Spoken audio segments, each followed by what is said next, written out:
আমাকে একটা ভাই মেসেজ করেছে যে দুবাইতে উচ্চ মাধ্যমিক পাস করার পর কিংবা এইচএস পাস করার পর ও আসবে কি আসবে না। আমি তাকে সোজা বারণ করে দিলাম যে তুমি দুবাইতে এলে লেবার ক্যাটেগরির জব ছাড়া কিছুই পাবে না, যেটা কম হতে পারে 1200 থেকে 1500 দিরহামেরও কম হতে পারে। সো আমি ফার্স্টেই বলবো যে তুমি গ্র্যাজুয়েশন কমপ্লিট করো, দেন তুমি দুবাইতে 5000 দিরহামের একটা জব পেয়ে যাবে। আচ্ছা, 5000 দিরহামের একটা জব পেলে তোমার ইন ফিউচার কী কী ফ্যাসিলিটি এবং কোন কোন জিনিসগুলো করা উচিত। আচ্ছা, রুম রেন্টের জন্য 800 দিরহাম, ফোন বিল এবং ওয়াইফাইয়ের জন্য 200 দিরহাম ধরেছি, ফুড এবং এক্সট্রার জন্য আমি টোটাল মিলিয়ে 300 প্লাস 200 মানে 500 দিরহাম ধরেছি।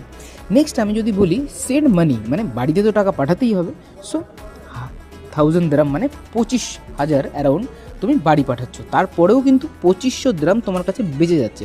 এটা ইন ফিউচার তুমি কেমনভাবে কাজে লাগাতে পারো।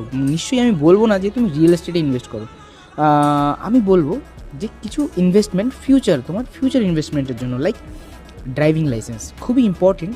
ড্রাইভিং লাইসেন্স দুবাইতে সার্ভাইভ করার জন্য সেটা তুমি প্রতি মাসে মাসে 1000 দিরহাম সেভ করতে পারো। সেলফ ইমপ্রুভমেন্ট, লাইক তুমি জিমে যেতে পারো, কিংবা তুমি কোনো ইংলিশের কোর্স করতে পারো, কিংবা কোনো কম্পিউটারের জন্য তুমি কোনো রকম এক্সট্রা স্কিল তুমি অ্যাড করতে পারো।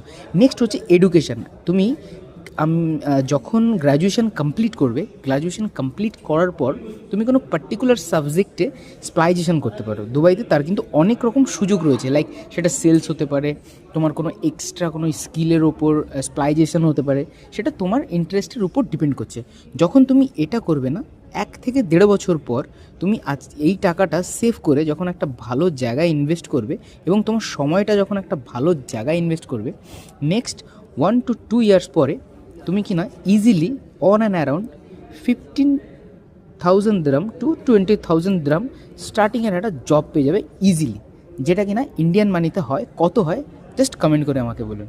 আর এই ভিডিওটা ভালো লাগলে নিজের বন্ধুদের কাছে শেয়ার করুন।